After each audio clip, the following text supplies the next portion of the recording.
We have next topic here, personality assessment, its uses. क्या क्या uses हैं, कहाँ कहाँ पे uses हैं. मैं directly चलती हूँ, एक एक पैराग्राफ में बताऊंगी कि किस पैराग्राफ में किस पे बात करी गई है. तो यहाँ पे कहाँ कहाँ पे ज़रूरत है पर्सनालिटी असेसमेंट की. सबसे पहले तो एजुकेशन की फील्ड में.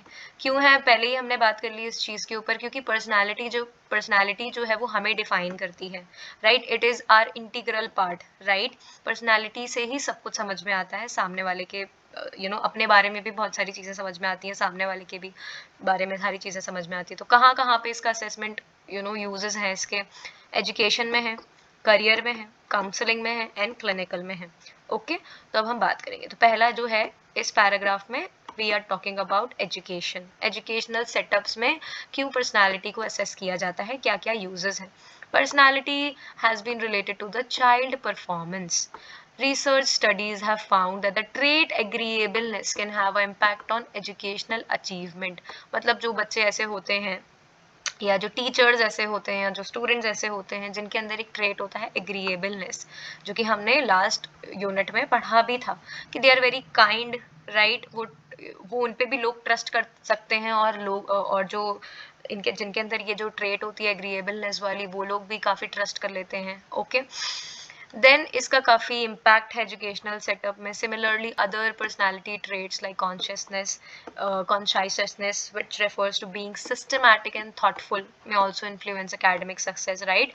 जो एक स्टूडेंट होगा जो इस ट्रेट पे हाई है, जो कि हर काम सिस्टमैटिक वे में करता है, एक सिस्टमैटिक प्लान जो है वो दिन भर का फॉलो करता है, काफ़ी थॉटफुल है चीज़ों के लिए, तो उसका भी कहीं ना कहीं देखा है कि ये जो बच्चे जो इस ट्रेट में हाई हैं, कॉन्शियसनेस में हाई हैं, वो काफ़ी एकेडमिकली भी अच्छे हैं. Okay, then personality traits has also been linked to bullying, a most commonly occurred phenomenon in school. बहुत सारे अगर किसी बच्चे के साथ बुलिंग होती है, राइट, उसको परेशान किया जाता है, तो वो उसको कैसे उसकी पर्सनालिटी को अफेक्ट कर देता है लाइफ लॉन्ग के लिए. या जो बच्चे बुलिंग कर रहे हैं उनके अंदर ऐसी कौन सी चीज़ है कि वो बुलिंग कर रहे हैं, राइट. तो ये सब कैसे पता चलेगा, जब आप पर्सनालिटी को असेस करोगे.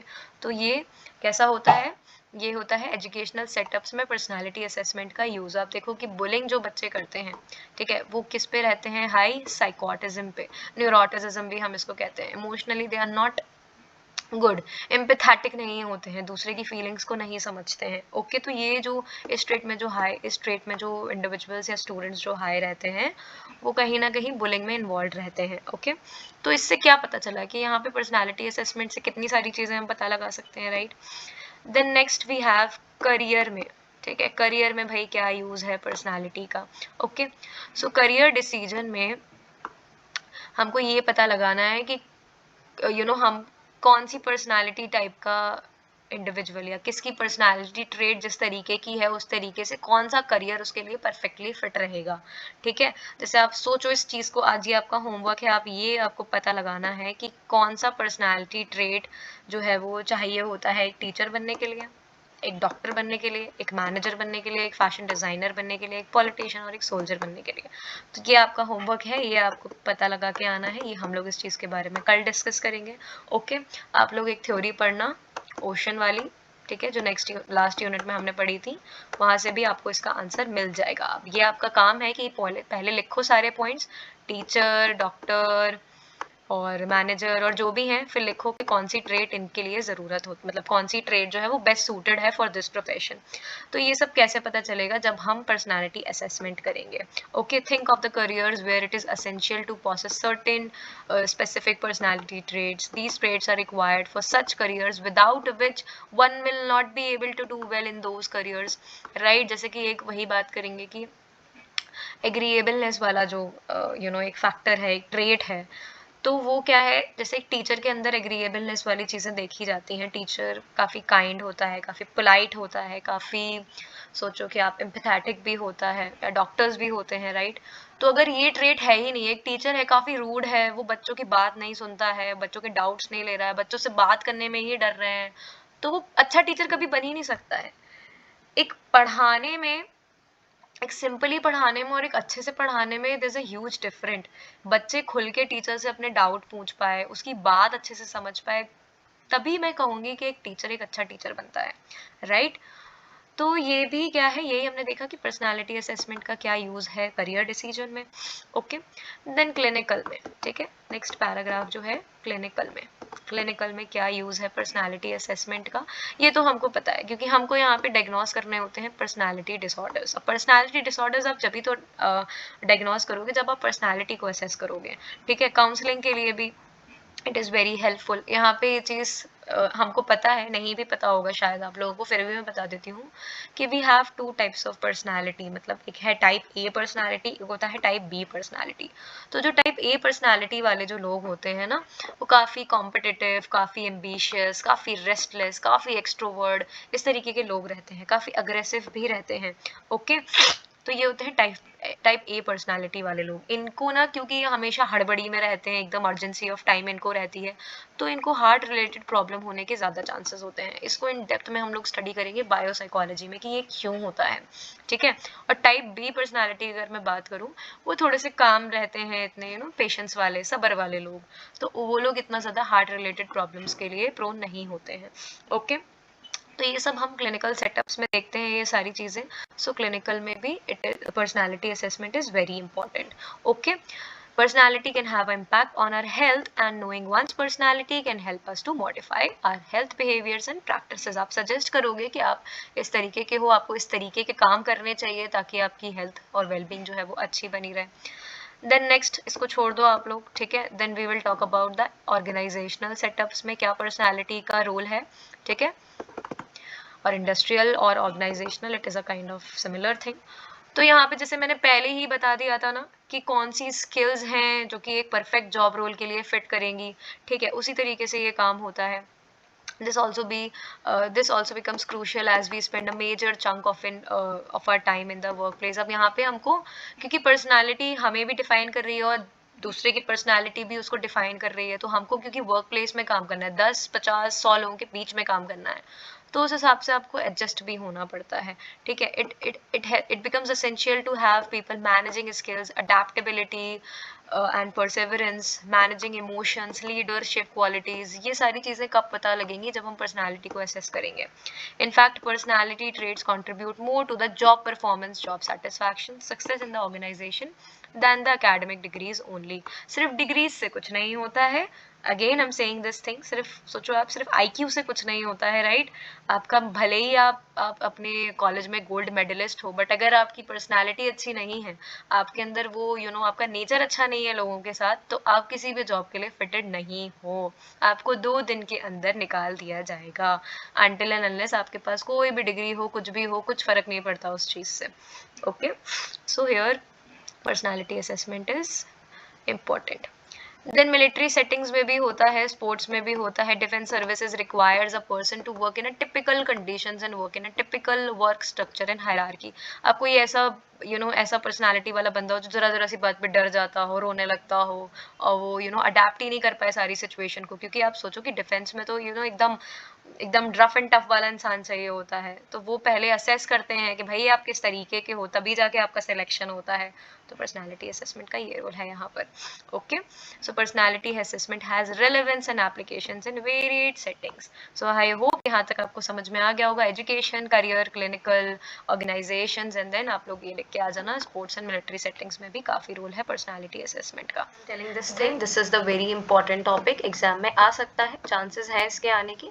10 मार्क्स का आपका ये क्वेश्चन आएगा। Okay, so you have to define any 2 methods of personality assessment. या तो एक ये क्वेश्चन, इसके चांसेस है, अदरवाइज वो आपको डायरेक्ट दे देगा, ठीक है। सो अब हमारे पास पर्सनालिटी को असेस करने के बहुत सारे मेथड्स होते हैं। We have multiple methods, but उनको हमने 2 कैटेगरीज में डिवाइड करके रखा है। Okay, so the first category is direct methods and the second category is indirect methods। या तो आप डायरेक्टली ही असेस करो पर्सनालिटी को, या तो आप इनडायरेक्ट वे में असेस करो, ठीक है। ये 2 कैटेगरीज हैं आपकी असेसमेंट की।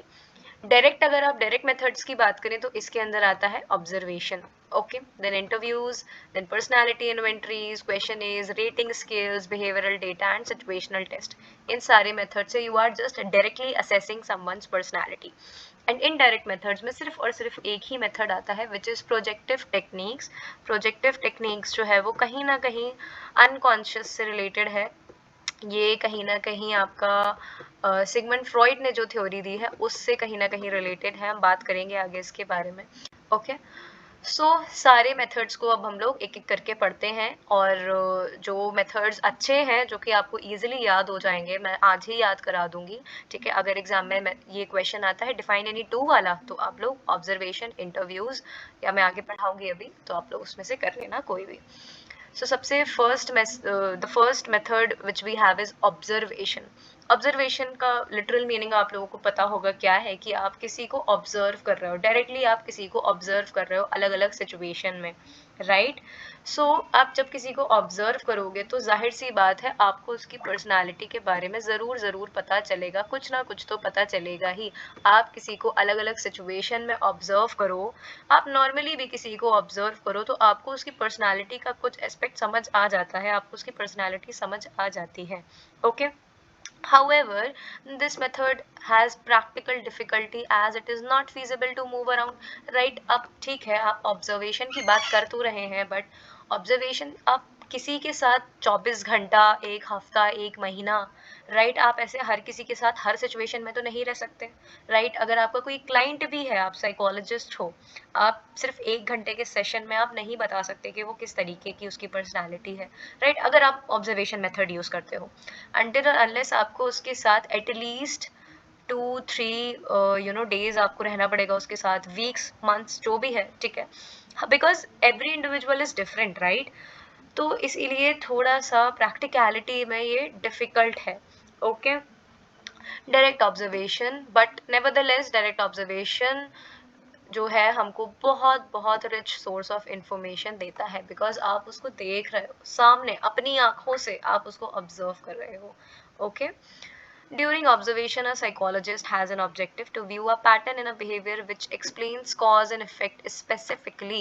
जब observe कर रहा है psychologist अपने client को, तो वो देख रहा है कि ये एक particular behavior ये show कर रहा है, इसका cause क्या है, या अगर इस situation में इसको रखा जाए तो इसका क्या effect आएगा, यही सारी चीजें वो ऑब्जर्व करता है, ओके। और जब वो ये सारी चीजें कर रहा है, कॉज एंड इफेक्ट देख रहा है, तो वो क्या करेगा, नोट्स बनाएगा। कभी भी आपने कभी भी कोई भी साइकोलॉजिस्ट के साथ कभी भी कोई भी सेशन देखा हो, so you know that thing कि इस तरीके का ही ऑब्जर्वेशन होता है, जहाँ पे एक पर्टिकुलर क्लाइंट या कोई भी क्लाइंट जो है वो अपनी बात को बता रहा होता है, and the psychologist was making note there, right. तो ये चीज आपने देखा होगा, ठीक है। फिर उसी नोट्स का जो डेटा उसने निकाला है ऑब्जर्वेशन के बाद, फिर वो क्या करेगा, उससे कंक्लूजन्स निकालेगा, उसके आउटकम निकालेगा, उसको उस डेटा को इंटरप्रेट करने की कोशिश करेगा, ओके। और ड्यूरिंग ऑब्जर्वेशन ये साइकोलॉजिस्ट का एक कोशिश रहती है कि उसकी जो नेचुरल कंडीशंस है उस क्लाइंट की, वो हम डिस्टर्ब ना करें, उसको हम इस तरीके से शो ना करें कि हम आपको ऑब्जर्व कर रहे हैं, वो नेचुरली जो भी बिहेव कर रहा है आपको वही चीजें क्योंकि समझनी होती हैं। अब इसमें भी 2 तरीके होते हैं, ठीक है। अब डिपेंडिंग ऑन द केस ये साइकोलॉजिस्ट डिसाइड करेगा कि हमें या तो पार्टिसिपेंट ऑब्जर्वेशन मेथड यूज करना है या तो नॉन पार्टिसिपेंट ऑब्जर्वेशन मेथड करना है यूज। अब आप लोग ये चीज नोट्स बना लो, अगर आप लोगों के पास बुक है तो ऑब्जर्वेशन क्या है ये आपने पहले डिफाइन किया, अगर ये क्वेश्चन आता है तो then you have to define कि ऑब्जर्वेशन के भी देयर आर 2 टाइप्स, ठीक है। एक तो है direct observation, then you have indirect observation, sorry, एक तो है आपके पास participant observation and then non participant observation method। observation methods के भी 2 types हैं, ठीक है, depending on the case psychologist decide करेगा। सो पार्टिसिपेंट ऑब्जर्वेशन में क्या होता है कि जो साइकोलॉजिस्ट है वो उस क्लाइंट का या जिसको भी ऑब्जर्व वो कर रहा है वो उसके साथ एकदम जुड़ जाता है, उसका पार्ट बन जाता है, ठीक है। जैसे कि फॉर एग्जाम्पल जो मॉन्क होते हैं, ठीक है, अगर आपने कभी भी एक कुंभ फेस्टिवल देखा हो, रियल में देखा हो या टीवी पे देखा हो, आपने ये देखा होगा कि वहां पे एक मॉन्क्स का ग्रुप होता है, राइट, जो संत साधु जिनको हम कहते हैं हिंदी में। तो एक फॉर एग्जाम्पल एक साइकोलॉजिस्ट है, ठीक है, वो जो मॉन्क ग्रुप्स है उनका बिहेवियर या उनकी पर्सनालिटी असेस करने की कोशिश कर रहा है, वो जानना चाह रहा है बेसिकली कि इनका बिहेवियर हमसे अलग है, इनकी पर्सनालिटी हमसे अलग है, तो किस तरीके की पर्सनालिटी है, राइट, वो सब कुछ उसके बारे में जानना चाहता है। तो वो क्या करेगा कि उस मॉन्क ग्रुप का जाके बन जाएगा पार्ट, ठीक है, वो क्या करेगा, उनके ग्रुप में जाके पार्टिसिपेट कर लेगा, ठीक है, और जो भी वो काम कर रहे हैं, जो भी वो एक्टिविटीज अपनी दिनचर्या में, अपने पूरे दिन भर में, डे टू डे एक्टिविटीज और जो भी वो काम कर रहे हैं उसके नोट्स बना लेगा, उनके सारे बिहेवियर्स के, ठीक है। In such a case the self experience में help the psychologist understand personality and patterns of behaviour in a much better way. On the other hand, his or her own experience may color the perception of group of monks. ठीक है, वो observe तो कर रहा है but उसका खुद का भी जो एक्सपीरियंस है, जो देख रहा है या अपने अपने दिमाग से जो भी चीज़ें वो ऑब्जर्व कर रहा है वो सबके नोट्स बना लेता है। This is called participant observation. Then इसी का उल्टा होता है नॉन पार्टिसिपेंट ऑब्जर्वेशन। इसको हम कहते हैं naturalistic observation. The most reliable method या मोस्ट रिलायबल ऑब्जर्वेशन मेथड। यहाँ पे हम किसी भी क्लाइंट की नेचुरल सेटिंग्स को डिस्टर्ब नहीं करते हैं, वहाँ हम किसी भी ग्रुप का पार्ट नहीं बनते हैं, वहाँ हम किसी क्लाइंट को ये नहीं शो करते हैं कि हम आपको ऑब्जर्व कर रहे हैं। Okay, this is considered as a good method of the observation. क्यों गुड मेथड है? क्योंकि आप सोचो खुद से कि अगर आप किसी पार्टिसिपेंट को बता दो कि हम आपको ऑब्जर्व कर रहे हैं, तो एक टर्म होता है which is called social desirability effect. मैं इसको लिख देती हूँ यहाँ पे, it is called social desirability effect.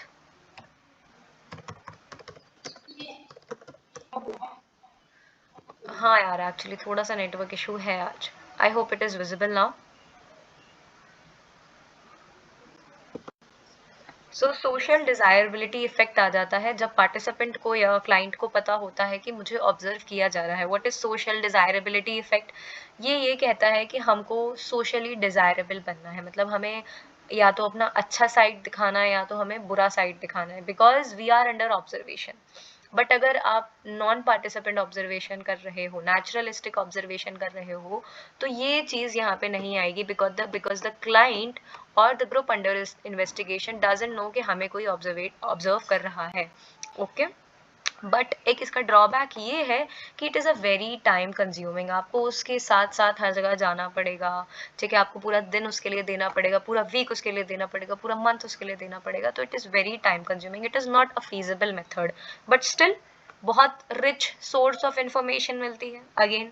Okay, अब observation method is useful in specific situation. जैसे कि आप किसी बच्चे को ऑब्जर्व कर रहे हो, ठीक है, जैसे घर में वो जिस तरीके से भी बिहेव कर रहा है या स्कूल में वो जिस भी तरीके से बिहेव कर रहा है।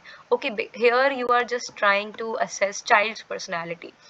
And observation needs to be done systematically. ये तो हमको पता ही है, सारी चीज़ें जितनी भी हम हमने पढ़ा था ना कि हम जब भी असेसमेंट करें, जब भी हम साइकोलॉजिकल असेसमेंट करें, तो इट शुड बी सिस्टमैटिक। हमने पढ़ा था ना properties of a good test में, तो इट शुड बी सिस्टमैटिक। और रिकॉर्ड्स जो है वो हमको सही से मेंटेन करके रखने चाहिए, सही से रिकॉर्ड्स बनाने चाहिए, सही से नोट्स बनाने चाहिए, ठीक है। वहाँ पे सारी इन्फॉर्मेशन होनी चाहिए, जो भी आप रिकॉर्ड्स बना रहे हो, नोट्स बना रहे हो, कि कब आपने ऑब्जर्वेशन करी, क्या ड्यूरेशन था आपकी ऑब्जर्वेशन का, कितनी देर आपने ऑब्जर्वेशन करी, आपकी ऑब्जर्वेशन का कॉन्टेक्स्ट क्या था, what was your aim of observing a particular client. Then आपकी फ्रीक्वेंसी क्या है ऑब्जर्वेशन की, इन अ डे आपने कितनी बार एक दिन में किस किस टाइम टाइम गैप में आपने ऑब्जर्व किया है। तो ये सारी चीज़ें वहाँ पे आपको मेक श्योर करना है कि मैं सारी इन्फॉर्मेशन को लिखूँ। Okay, so these were your observation methods, direct and indirect. Now let us see what are the advantages and limitations of it. Advantages यही है कि ये हमको first hand और accurate information देता है, ठीक है। Limitation यही है कि एक तो observer bias आ जाता है कि जो भी ऑब्जर्व कर रहा है, फॉर एग्जाम्पल चाहे वो साइकोलॉजिस्ट हो, चाहे वो रिसर्चर हो, वो कहीं ना कहीं अपने बायसेस, अपनी अपनी जो उसका मेंटल सेट है, जो अपने तरीके से जो वो इंटरप्रेट कर रहा है इन्फॉर्मेशन को, एक तो वो आ गया ऑब्जर्वर बायस। दूसरा आ जाता है observer effect, refers to the effect on a person because of the fact being observed. The person may become conscious and may not show the natural response. ये वही चीज़ है, इसको ऑब्जर्वर इफेक्ट ना लिख के you can just simply write social desirability effect. ये वही चीज़ है जो मैंने ऊपर समझाई थी। Fine, now